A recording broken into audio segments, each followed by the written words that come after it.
जबड़े में भी ब्लैक फंगस के आने लगे केस, नजरअंदाज किया तो जाएगी जान।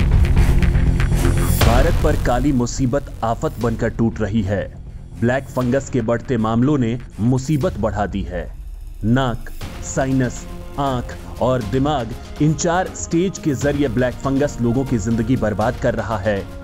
कोरोना के बाद होने वाले सबसे गंभीर बीमारी ब्लैक फंगस अब आंख और दिमाग के बाद मरीजों के जबड़ों को भी अपना निशाना बनाने लगा है।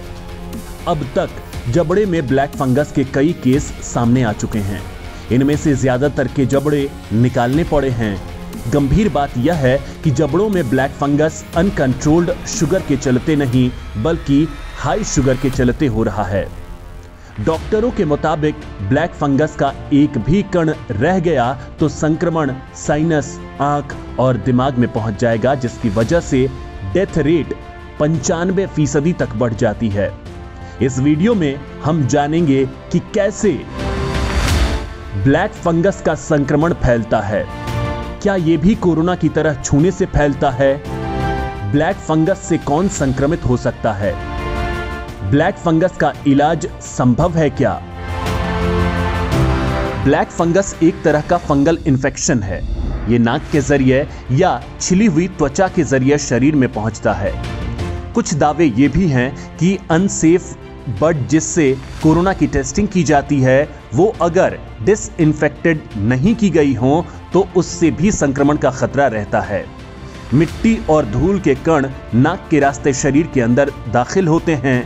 पोस्ट कोविड में जिन मरीजों में शुगर लेवल बहुत हाई, लगभग 700 से ज्यादा होता है, उनमें ब्लैक फंगस तेजी से फैलता है और ऊपर की ओर जाता है, जिससे आंख और दिमाग तक ब्लैक फंगस पहुंचता है। जिन मरीजों में शुगर लेवल 300 से 400 के बीच होता है, उनमें ब्लैक फंगस धीरे धीरे बढ़ता है और जबड़ों को चपेट में लेता है। कोविड के चलते कमजोर मरीजों में रोग प्रतिरोधक क्षमता कम होती है, जिसके चलते ये धीरे धीरे शरीर में हावी होने लगता है। स्वस्थ शरीर इस फंगस से मुकाबला करने में सक्षम है, लेकिन कमजोर मरीजों के जिस हिस्से में इंफेक्शन होता है, वो हिस्सा गलने लगता है। लो शुगर के केस में अब जबड़े में भी ब्लैक फंगस मिला है। ऊपरी जबड़े के अंदर वाले हिस्से को साइनस कहते हैं। ब्लैक फंगस अगर अंदर फैल गया तो जबड़े को गलाना शुरू कर देता है।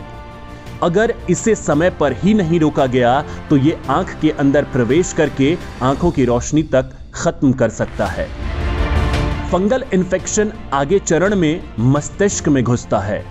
अगर इन्फेक्शन दिमाग में हुआ तो डेथ रेट 95% तक बढ़ जाती है, क्योंकि जबड़े को काटकर अलग किया जा सकता है। संक्रमित आंख को भी निकाला जा सकता है, लेकिन ब्रेन से छेड़छाड़ मरीज के लिए भारी पड़ सकती है। इस स्टेज तक मरीजों को डॉक्टर नहीं पहुंचने देते। जिस भी हिस्से में यह संक्रमण होता है, उसे साफ किया जाता है।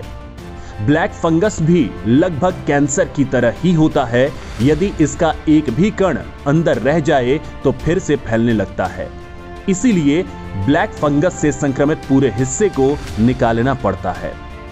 डॉक्टर के मुताबिक जबड़े से संक्रमित ब्लैक फंगस के मरीज के बचने की संभावना 70% होती है। आंख के संक्रमण में ये 50% है और दिमाग में केवल 5% ही होती है। मरीज की एक लापरवाही उसकी जान ले सकती है। इसलिए जब भी जबड़े के ब्लैक फंगस का लक्षण, दांतों का हिलना इसका पहला लक्षण है। दांत ढीले पड़ने लगे तो डॉक्टर को दिखाएं। आंखों के पिछले हिस्से में तेज दर्द होता है। सिर में बहुत तेज दर्द होता है। ब्लैक फंगस की पहचान जितनी देर से होगी, वो उतना ही खतरनाक होगा। इसलिए मरीज को तुरंत डॉक्टर से संपर्क करना चाहिए। ब्लैक फंगस संक्रमित मरीज के छूने से नहीं फैलता, फिर भी सावधानी जरूरी है और मरीज की उचित देखभाल भी जरूरी है। जबड़े के ब्लैक फंगस का उपचार आंख और नाक के फंगस से ज्यादा लंबा चलता है।